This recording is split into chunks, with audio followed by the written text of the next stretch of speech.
I made 3 hires that I genuinely couldn't afford at the time, and even my financial advisor told me not to hire one of these folks until I had certain business things figured out. But these people pay for themselves 3 to 5 times over. I needed people to come in to replace certain parts of my job so I can focus on growing the business more and faster. Here's how I paid for them. I looked at all my personal expenses, cut as much personal expenses, including going out for dinners and everything like that, out of my budget to be able to afford these people. I also reduced my car expenses. I also looked at the business expenses and trimmed a bunch of things from different budgets to buy my time back. Now, the first hire I made was Matt. He's our IT guy. Anything from fixing the Wi-Fi and the printer when they're down to literally building out complex systems with N8N that automate the whole system from lead magnet inquiry to qualification email drip, disqualification email drip, a bunch of AI automation and work with Claude Cowork and everything in between. He literally works full-time for the last 5 years doing all of that. Next hire was Kira, our project coordinator. She makes sure that all the projects are on track. She answers any different inquiries, any different revision requests, any different questions that the clients have and communicates them with the team. Any questions that the team has, she answers and unblocks the team as well because she knows where all the projects are at. She's a full-time employee for the last 2 years.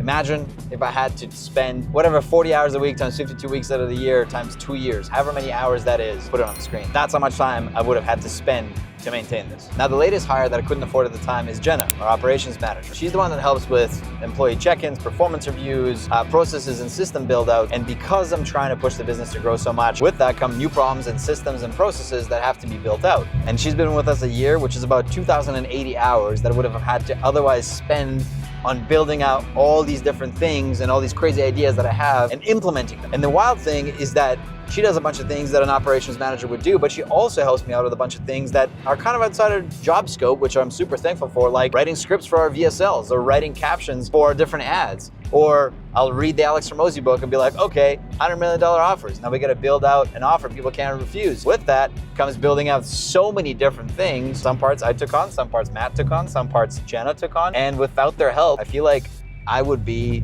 a third of the size that we are now. These hires were extremely worth it to make it make sense and figure out how to afford them when I couldn't afford them at the time.